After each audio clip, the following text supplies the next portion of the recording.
Assalamualaikum warahmatullahi wabarakatuh. Perkenalkan, nama saya Padlan Taufiq Rahman dengan NIM I.1010193. Pada tugas proyek atau project mata kuliah pemrosesan Big Data kali ini, saya akan buat video tutorial menjelaskan dan mendemonstrasikan hasil praktik yang telah saya buat yang berjudul Implementasi Apache Spark dan Pandas dalam analisis data pemain sepak bola menggunakan Jupyter Notebook. Baik, langsung saya mulai presentasi serta menjelaskan proses atau langkah-langkah prakteknya. Dimulai dari latar belakangnya dulu. Latar belakang, dalam era Big Data, pengolahan dan analisis data berukuran besar menjadi kebutuhan utama di berbagai bidang, termasuk olahraga. Sepak bola sebagai olahraga global menghasilkan data pemain yang kompleks dan berjumlah besar, sehingga memerlukan pendekatan teknologi yang efisien untuk analisisnya. Apache Spark merupakan platform pemrosesan data yang terdistribusi yang mampu menangani data dalam skala besar secara cepat. Sementara itu, Pandas adalah library Python yang umum digunakan untuk manipulasi data skala kecil hingga besar. Dengan mengintegrasikan keduanya dalam lingkungan Jupyter Notebook, analisis data dapat dilakukan secara interaktif, efisien, dan fleksibel. Next. Tujuan proyek. Yang pertama, mengimplementasikan integrasi Apache Spark dan Pandas dalam lingkungan Jupyter Notebook untuk analisis data skala kecil hingga besar. Yang kedua, menganalisis data pemain sepak bola berdasarkan atribut seperti usia, posisi, negara, dan lain-lain menggunakan teknik pemrosesan data yang efisien.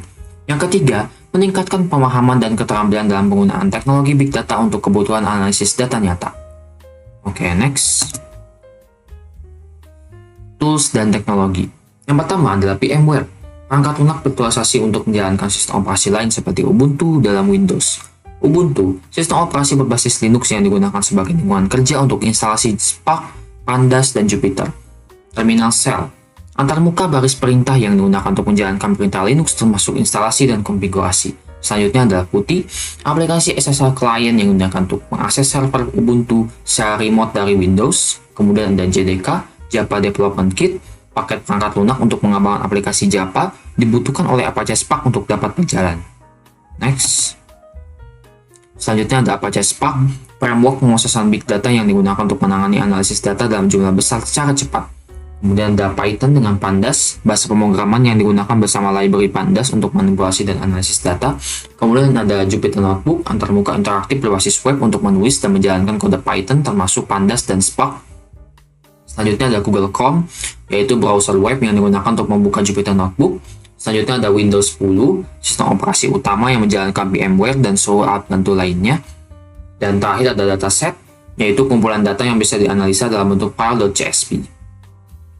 Oke, selanjutnya saya akan langsung saja ya ke langkah-langkah praktik atau prosesnya ya. Dimulai dari membuka VMware Workstation ini, lalu kita klik Create a New Virtual Machine. Selanjutnya di sini kita next aja bagian ini. Dan di bagian ini kita next aja. Kemudian kita langsung next saja. Dan di bagian sini kita langsung pilih Linux dan Ubuntu 64-bitnya versinya, lalu kita next saja. Nah, di sini kita virtual machine names-nya kita ganti aja namanya Linux, Ubuntu, Spark, Jupyter, Pandas. Nah, selanjutnya kita bisa klik next. Nah, di bagian prosesor ini kita next saja langsung.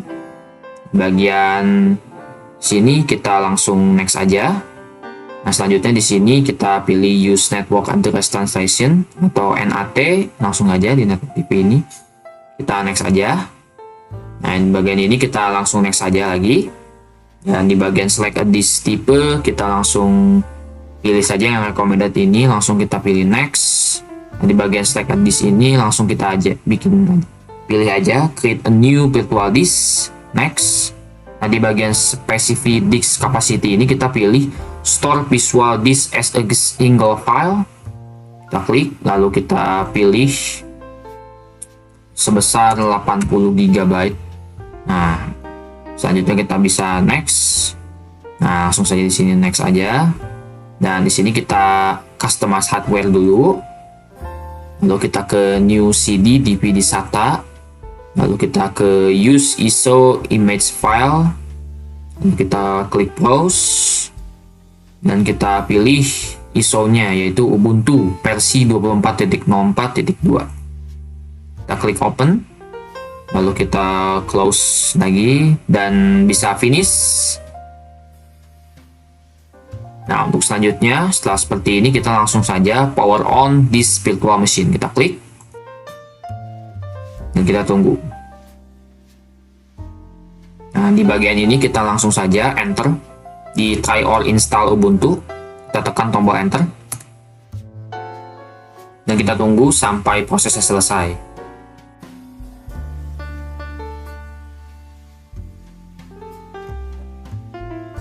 Nah, oke, setelah proses loadingnya telah selesai, di sini kita mulai proses instalasi ya Ubuntu di dalam virtual machine ini. Nah, di sini kita di bagian choose your language, kita pilih English aja, langsung kita next aja. Nah, di bagian sini kita langsung next aja. Selanjutnya di bagian keyboard layout ini kita pilih keyboardnya English US, langsung kita next aja. Dan selanjutnya di bagian connect to the internet ini kita pilih do not connect to the internet. Nah, selanjutnya kita langsung next aja. Dan di bagian ini kita langsung skip aja ya. Nah, selanjutnya di bagian ini juga kita pilih install Ubuntu dan langsung next saja. Nah, di bagian sini langsung kita next saja. Nah, di bagian sini juga sama, kita langsung next saja. Di bagian ini juga sama, kita langsung klik next saja. Nah, di bagian how do you want to install Ubuntu, nah kita langsung next saja di sini. Nah, di sini kita mulai membuat akunnya ya. Sini saya akan tuliskan nama saya ya, Padlan. Kemudian passwordnya saya akan klik juga. Di bagian confirm password juga sama. Nah, setelah ini kita langsung next saja. Nah, di bagian ini ya, select your time zone ini saya pilih lokasinya di Jakarta ya, dan time zone-nya Asia Jakarta. Dan setelah itu kita bisa klik next. Nah, di bagian sini langsung saja kita install dan tunggu proses loading installnya sampai selesai.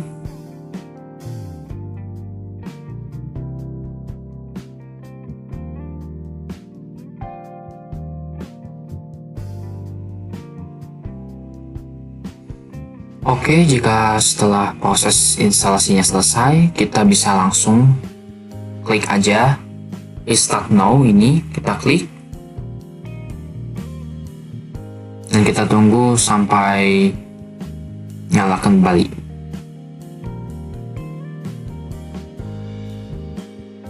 Nah, jika sudah muncul seperti ini, please remove the installation medium, then press enter. Kita langsung klik aja enter.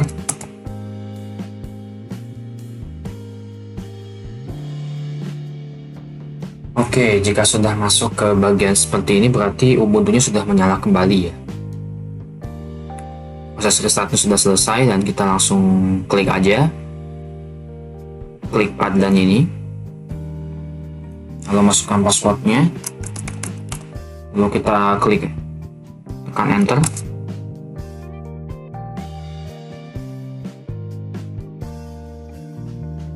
Oke, jika sudah masuk seperti ini kita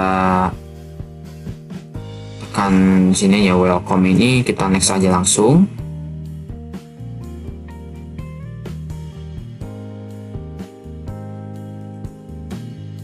Dan di sini di bagian enable Ubuntu Pro ini kita skip or no aja ya, dan langsung kita skip aja. Dan di bagian ini juga kita langsung ke next aja. Dan di bagian sini get start with more application, kita langsung finish saja ya.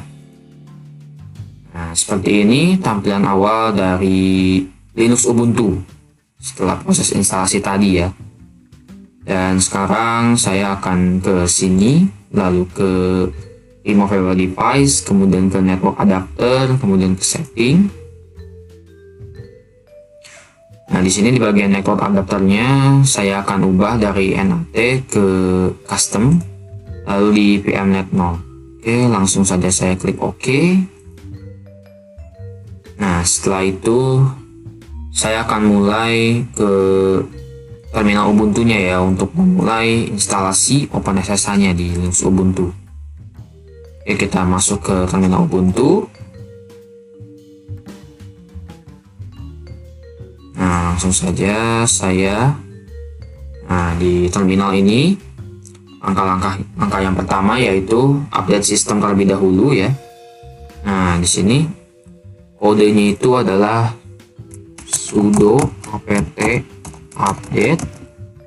Nah, perintah ini digunakan untuk memperbarui daftar paket di Ubuntu agar sistem mengetahui versi terbaru dari semua paket yang tersedia. Langkah ini penting agar saat menginstal OpenSSH, sistem menggunakan versi terbaru dan stabil. Oke, langsung saja saya klik enter. Nah, di sini masukkan passwordnya. Lalu saya akan klik enter dan kita tunggu.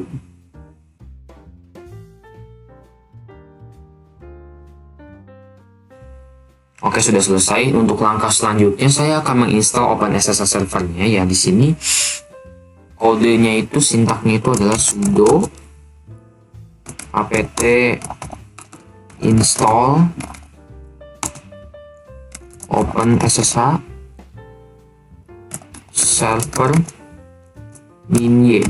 Nah, perintah ini akan mengunduh dan menginstal OpenSSH server, yaitu komponen yang memungkinkan komputer Ubuntu menerima koneksi SSH dari komputer lain. Opsi min-y digunakan agar proses instalasi langsung berjalan tanpa menanyakan konfirmasi lagi. Nah, langsung saja saya klik enter.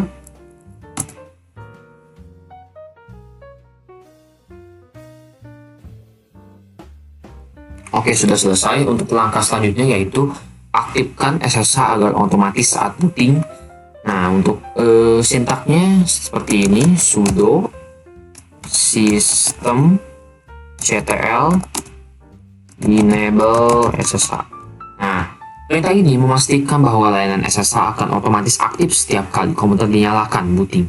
Tanpa perintah ini, layanan SSH harus dijalankan secara manual setiap kali reboot. Oke, langsung saja saya klik enter. Oh, bagian ini kita remind me later aja ya. Nah, setelah itu langsung saja kita klik enter. Nah, sudah selesai. Selanjutnya adalah saya akan mengecek status layanan SSH-nya. Nah, di sini kodenya itu adalah sudo systemctl status SSH. Oke, perintah ini digunakan untuk melihat status layanan SSH apakah sudah aktif dan berjalan. Jika terlihat status aktif running, berarti SSH-nya telah berhasil diinstal dan sedang berjalan. Oke, kita langsung saja kita klik enter. Nah, terlihat di sini sudah aktif ya. Enable-nya juga sudah enable juga, sudah aktif, sudah running, berarti SSH-nya telah berhasil diinstal dan sedang berjalan ya. Oke, lanjut saja untuk langkah berikutnya yaitu cek alamat IP untuk koneksi SSH-nya. Kodenya seperti ini, IP-A. Perintah ini digunakan untuk melihat alamat IP dari komputer Ubuntu. IP inilah yang digunakan oleh komputer klien, misalnya dari Windows via putih untuk menghubungkan ke Ubuntu melalui SSH.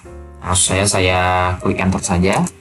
Nah, di sini terlihat bahwa IP saya di sini adalah 192.168.198.101. Oke, langkah selanjutnya saya akan membuka aplikasi putihnya dan masukkan IP address-nya, kemudian klik open. Dan selanjutnya kita akan mulai proses instalasi Apache Spark, Pandas, dan Jupyter Notebook-nya ya. Saya akan buka putih dulu. Nah, di sini saya akan masukkan IP-nya, IP address-nya 192.168.198.101. Oke, langsung saja saya klik open. Nah, di sini accept aja.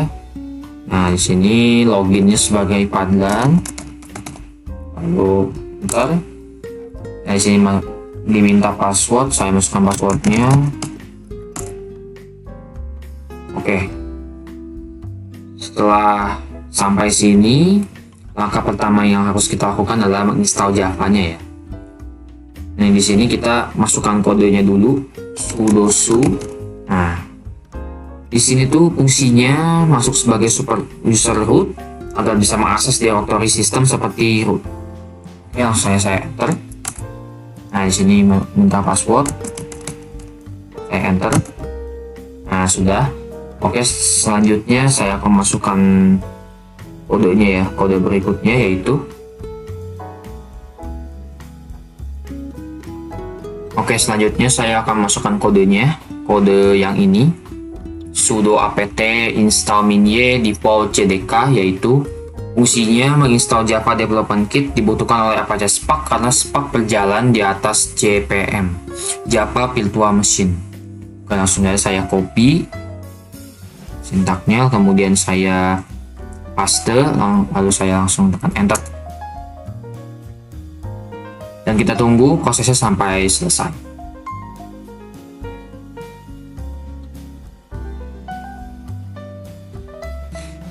Oke, jika proses ininya sudah selesai ya, selanjutnya kita masuk ke sintaks selanjutnya yaitu Python 3 pip Python 3 penvcool.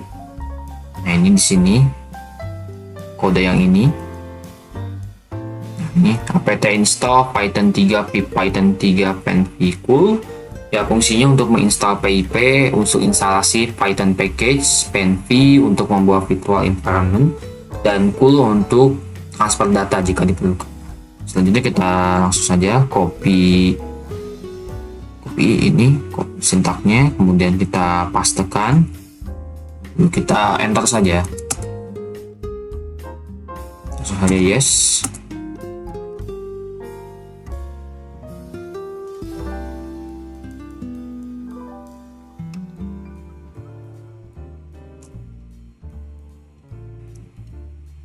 Oke, setelah prosesnya selesai, langkah selanjutnya yaitu kita akan cek instalasi Java-nya ya. Untuk mengecek apakah Java-nya sudah terinstall, di sini kita memakai kodenya tuh Java version. Kita copy, lalu kita pastekan, enter. Nah, di sini sudah terlihat OpenJDK-nya versionnya 21.0.7. Nah, ini berarti Java-nya sudah berhasil diinstal. Nah, untuk langkah selanjutnya, kita akan buat virtual environment. Nah, di sini, misalnya di folder root Spark. Nah, untuk kode yang pertama kita akan gunakan yaitu ini.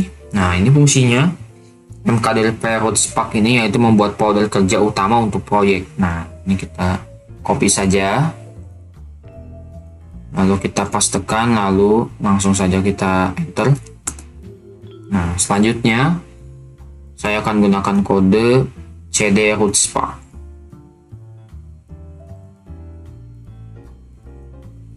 Pastekan, enter. Nah, selanjutnya kode Python 3 min m penny spark. Nah, ini fungsinya yaitu untuk membuat virtual environment agar instalasi library terpisah dari sistem global. Oke, saya copy, lalu saya pastekan, lalu enter. Nah, selanjutnya saya akan masukkan kode source penny spark bin activate. Nah, ini. Nah, fungsinya untuk mengaktifkan virtual environment agar PIP menginstal ke dalam lingkungan ini. Oke, lanjut. Langsung saja. Saya enter. Nah, setelah itu kita langsung masuk ke langkah selanjutnya yaitu menginstal Jupyter, Pandas, dan PySpark. Nah, ya ini. Yang pertama kodenya yaitu pip install upgrade pip. Nah, ini fungsinya untuk memperbarui PIP ke versi terbaru. Saya copy, langsung saya pastekan, lalu enter. Dan tunggu prosesnya.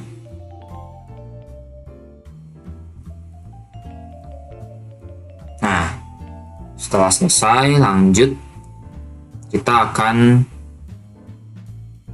masukkan kode pip install Jupyter, Pandas, PySpark. Nah, ini yaitu fungsinya untuk menginstal Jupyter Notebook antarmuka interaktif, yaitu Setelah itu menginstal Pandas, analisis data, dan file Spark, API Python untuk Apache Spark. Oke, langsung saja kita copy, lalu kita pastekan dan untuk enter.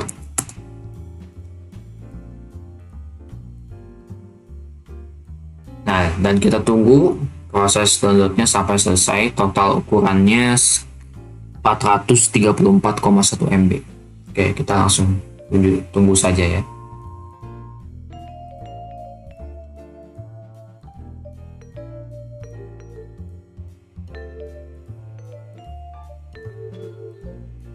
Oke, jika sudah selesai proses install Jupyter Pandas dan file Spark-nya, selanjutnya kita langsung masuk ke langkah selanjutnya, yaitu cek instalasi Jupyter dan Spark.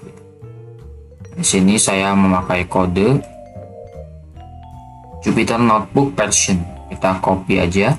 Nah, di sini fungsinya untuk memastikan bahwa Jupyter berhasil terinstall ya. Nah, langsung saja saya copy, lalu saya pastekan, saya klik enter. Oke, sudah ketahuan bahwa Jupyter Notebook-nya telah berhasil terinstall ya, versinya 7.4.3. Nah, selanjutnya saya akan memasukkan kode atau sintaks Spark Shell, yaitu menjalankan shell interaktif Spark untuk mengecek apakah Spark sudah siap digunakan ya. Saya copy kodenya, kemudian saya pastekan, saya enter.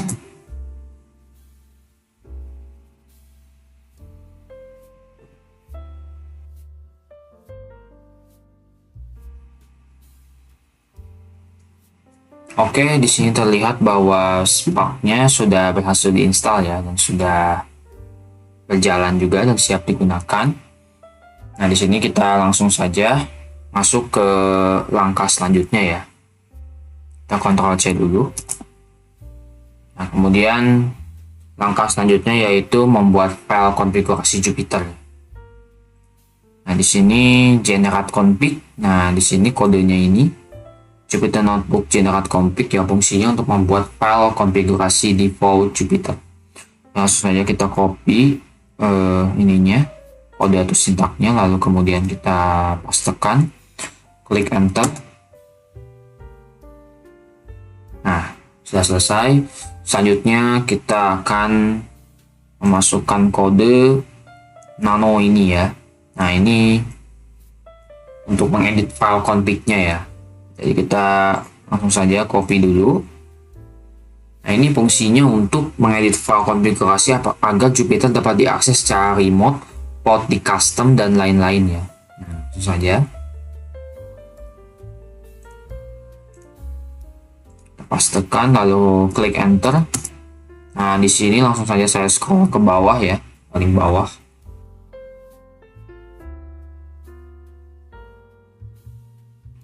Oke, sudah sampai paling bawah. Nah, di sini saya akan mengedit baris berikut dalam file config ini. Nah, ini langsung saja saya ini masukkan kodenya ya. Di sini kan ubah atau aktifkan pengaturan berikut. Nah, di sini saya yang saya sorot ini akan saya copy kodenya ke sini. Saya akan pastekan. Nah, setelah dipastekan, saya akan Ctrl X, kemudian yes, dan enter. Nah, sudah tersimpan. Kemudian langkah selanjutnya adalah tes Jupyter Notebook ya. Nah, di sini menjalankan Jupyter Notebook dari virtual environment dengan konfigurasi khusus. Nah, ini kodenya ini nih. Saya sorot ini. Nah, ini fungsinya untuk menjalankan perintah ini untuk memastikan bahwa Jupyter bekerja dengan baik sebelum membuat servis otomatis. Oke, langsung saja saya kopikan, lalu saya pastekan, saya klik enter.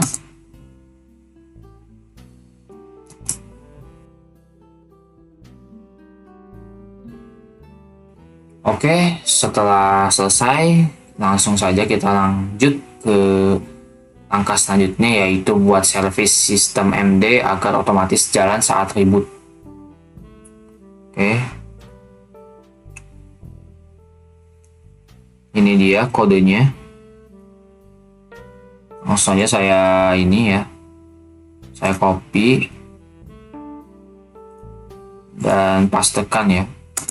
Nah, di sini isi dalam file ini ya. Saya akan ini copy kode ini. Lalu saya akan pastekan ke dalam sini. Nah, selanjutnya saya akan tekan Ctrl X, yes, dan Enter. Oke, sudah tersimpan di dalam filenya. Selanjutnya saya akan mengaktifkan mulai service dan cek status Jupyter Service. Oke, di sini saya akan aktifkan service dulu ya. Nah, ini kodenya. Kode yang pertama saya pastekan lalu enter. Kemudian kode yang kedua saya akan pastekan juga ya, enter. Oke, selanjutnya cek status. Oke, saya akan cek statusnya. Jadi yang tadi ya, untuk sudo systemctl daemon reload ini, yaitu fungsinya untuk memuat ulang konfigurasi service agar perubahan dikenali. Dan yang sudo systemctl ini, restart Jupyter ini, yaitu fungsinya menjalankan service Jupyter yang baru dibuat. Nah, pastikan statusnya aktif running, artinya Jupyter berhasil dijalankan sebagai service dan akan otomatis aktif setiap kali booting. Nah, ini kan jika kita sudah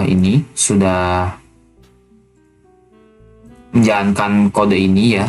Nah, jika aktif berarti sukses ya. Jika aktif berarti sudah running, bisa dijalankan ya Jupyternya. Oke, langsung saja saya akan copy kodenya. Saya akan pastekan, klik enter. Oke, statusnya sudah terlihat di sini aktif running ya. Oke, langkah selanjutnya yaitu saya akan buka browser ya untuk mengecek apakah Jupyter Notebook-nya sudah berjalan. Nah, untuk caranya, masukkan nama IP dan portnya sesuai yang sudah kita tentukan, lalu klik enter. Nah, nanti akan muncul tampilan atau halaman awalnya ya Jupyter Notebook. Langsung saja saya mulai ya. Ini saya buka browser Google Chrome-nya. Lalu saya ketik ya IP-nya dan portnya juga.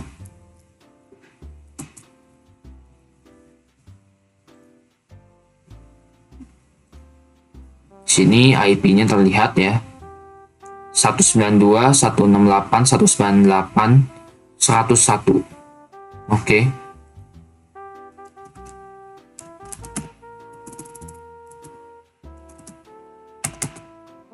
Oke, sudah saya ketik, kita cek dulu. Oke, sudah sesuai ya. Langsungnya saya enter saja. Nah, di sini kan dimintain token. Oke. Caranya di sini sudah ada tokennya, saya sudah ini. Langsung saja kita copy ya tokennya. Lalu pastekan di sini. Lalu saya login.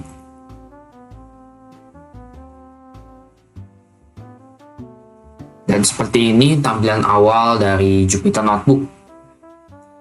Nah, untuk langkah selanjutnya saya akan membuat folder, lalu masuk ke dalam folder tersebut, lalu saya mengupload file CSV-nya dan membuat Python 3 IPy kernel-nya ya. Oke, yang pertama saya akan ini dulu ya, membuat new folder dulu. Di sini saya akan beri nama data pemain. Lalu saya masuk ke dalam folder ini. Dan saya akan upload dulu ya, upload file CSV-nya dulu ya, data-data pemain sepak bola. Oke, langsung saja dipilih pipa_players.csv, langsung saja saya klik open. Nah, di sini saya coba akan memperlihatkan dulu ya isi dari file.csv ini. Nah, seperti ini adalah tampilannya untuk data pemainnya. Di sini ada banyak sekali ya data-data pemain sepak bolanya ya. Nah, Oke, lanjut saja. Saya akan memulai untuk langkah selanjutnya ya. Di sini saya akan membuat ini ya. Selanjutnya tuh Python 3 IPY kernel. Nah, ini artinya adalah kernel untuk menjalankan kode Python 3 di dalam Jupyter Notebook. Jadi saat kita klik new, terus kita klik Python 3 IPY kernel, maka akan terbuka sebuah notebook baru yang bisa digunakan untuk mengetik dan menjalankan kode Python secara interaktif. Nah, langsung saja saya klik Python 3 IPY kernel ini.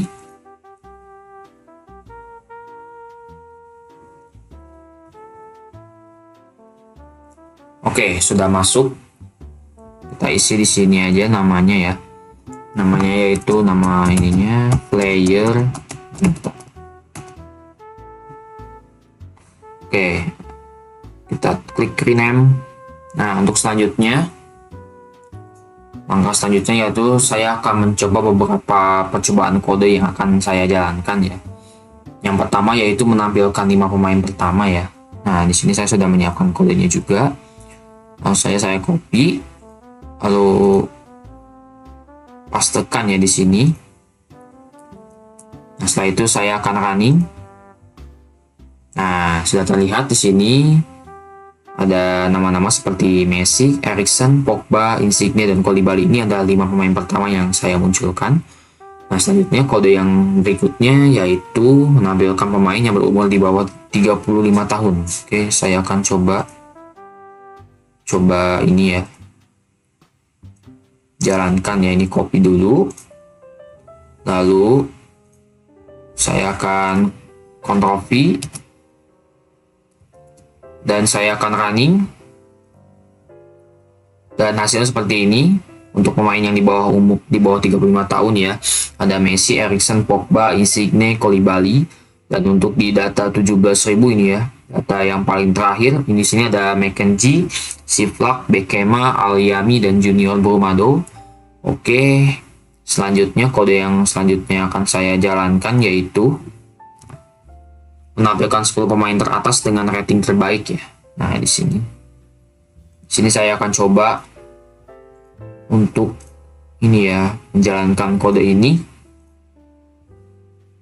Ctrl V, langsung saja saya running.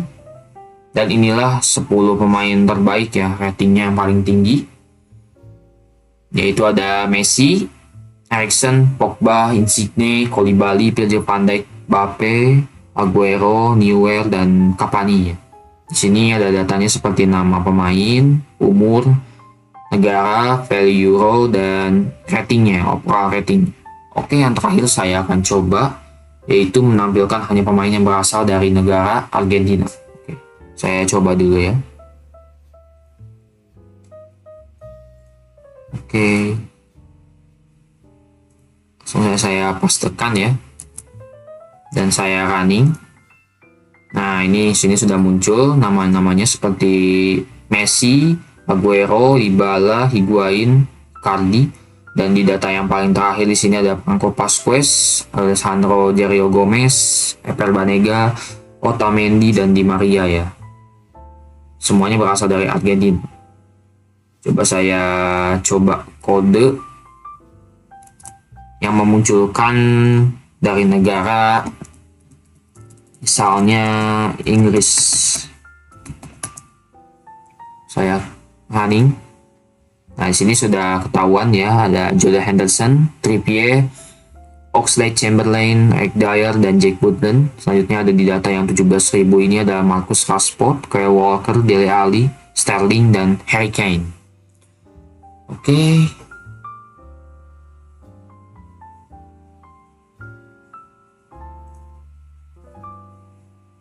Ya, selanjutnya kesimpulannya, proyek ini berhasil menunjukkan bagaimana Apache Spark dan Pandas dapat diintegrasikan secara efektif dalam menganalisis data berukuran besar menggunakan Jupyter Notebook sebagai platform interaktif. Melalui studi kasus, data pemain sepak bola, proses instalasi, serta penerapan analisis data dapat dilakukan secara efisien dan sistematis. Hasil analisisnya menunjukkan bahwa tools big data modern seperti Spark dan Pandas mampu mempercepat proses pengolahan serta visualisasi informasi penting dalam data.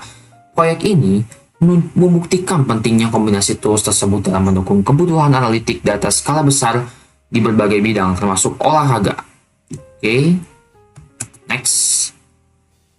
Oke, cukup sekian presentasi dan penjelasan proses langkah-langkah praktek proyek mata kuliah pemrosesan big data yang telah saya buat yang berjudul Implementasi Apache Spark dan Pandas dalam Analisis Data Pemain Sepak Bola Menggunakan Jupyter Notebook. Terima kasih dan semoga bermanfaat. Wassalamualaikum warahmatullahi wabarakatuh.